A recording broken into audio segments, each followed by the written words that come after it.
Tennessee has not beaten Nick Saban since he's been at Alabama. Louisiana Monroe has. South Carolina has. Poor Tennessee is not. Nick Saban made it 15 in a row against Tennessee last night. I was on hand for this. The game felt weird. A majority of the time, it felt weird. Some of you watched this. It was the primetime game on ESPN last night. The box score just screams domination. And the final score, 52-24, it screams domination. But the game was close. And it's like the two pieces of bread, but if you open it up, there's a lot of closeness in the middle of the blowout bookends that I just mentioned there. Tennessee generated some huge plays off of busted coverages, off of mistakes. That's the sport of football. That's how you're supposed to do it. And so credit to them, but it was 21-14 at halftime of this game. It was 24-17 early in the fourth quarter. And then Bama eventually broke the dam because they got better players and they got more good players. So they had, I think, 28 unanswered late to make it a blowout game. 52-24 is the final. Padlock stat, though. There are some areas of concern with Bama, but I'll give you one that's a really good thing that they've been doing. The padlock stat here, same one we had after Mississippi State, as a matter of fact. If Alabama goes 12 of 16 on third down against you, that's it. That's all. If they go 12 of 16 on third down against Georgia, Georgia won't beat them. If they do it against Ohio State won't beat them. Now, it's going to be a lot harder to do that against those teams, but that's padlock stat number one. But there's a little side branch off of that padlock stat because that was the same one from the Mississippi State game. And this, I'm told in the industry, equates to a little trend that Alabama's got going on. Do you know they are 27 of 36 on third down the last 2 weeks? They were 12 of 16 last night. They were 15 of 20 last week. No, they were 15 of 20 last night. They were 12 of 16 in some shape, form, or fashion. That's right, over the last 2 weeks. So they've been really good on third down. In this game, specifically, given what we saw Tennessee go through last week, here's the other padlock stat. The padlock stat, of course, means if you knew this on Friday, you would know the result of the game without me having to tell you. Bama ran 91 offensive plays. Now, you may think to yourself, okay, that's happened before. That doesn't automatically mean you're going to win. Well, when I know that Tennessee's defense was also on the field 101 plays the week before this, and then you're going to run 91 on them, and I know that by the time the dust settles in this game, they've been on the field 192 plays over the past 8 days on the calendar, it spells disaster. So Tennessee had some things go right for them last night. Tennessee fought. They came in with a plan to do some damage against Alabama. They did some damage against Alabama. There were things to walk away feeling good about. They don't have the team to match Alabama for 4 quarters. But Bryce Young, I'll tell you, the Alabama quarterback there, is playing probably at a level a little bit higher than people realize he is. Now, I know he's highly thought of.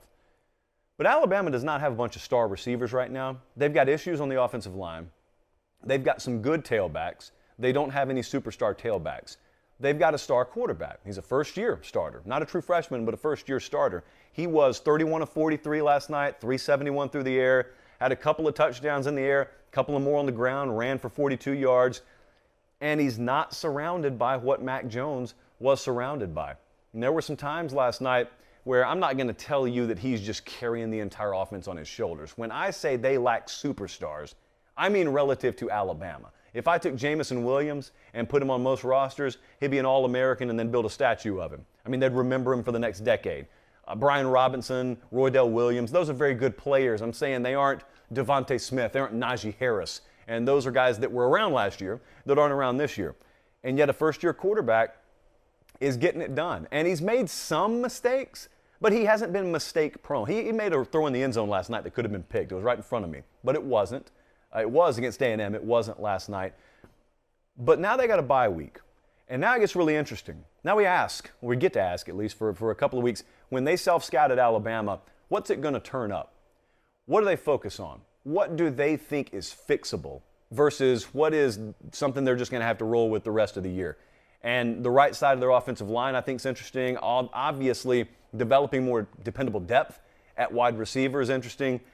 I don't know, based on Nick Saban's answer in the postgame last night, if Agiye Hall is going to be part of that equation. He got asked, Nick Saban got asked, hey, what is Agiye Hall's status with the team? And Nick Saban said, none of your business. But then he also said a couple of times, when guys do what they're supposed to athletically and academically, Let me stress the second one there. They'll be on the field. I hope he hasn't been unclear, nor have I been unclear. I'll just tell you, Ajay Hall doesn't lack anything athletically. So that other A word, the old academics, it could be biting him on the ankle right now. But as I said, this is 15 in a row, and you might wonder, why do you go to a game that you think is going to be a blowout? Well, number one, I told you there was a little scheduling conflict this week. We don't have a scheduling conflict this coming week. That's why we can go to Michigan.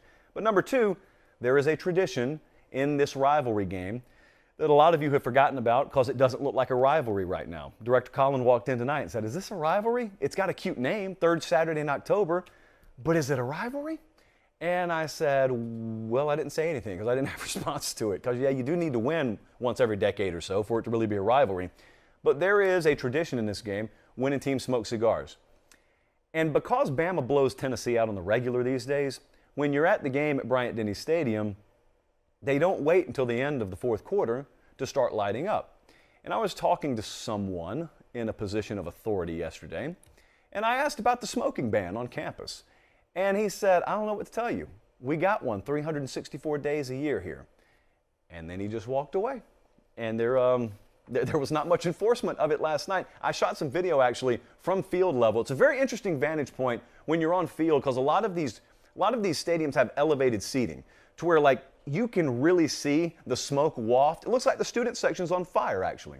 This looks like a giant fire extinguisher should be taken to the student section. And then, this is what I told you last week on podcast, that haze, even with a breeze in that place last night, there's just a cloud over the entire field by the time Bama-Tennessee game's end.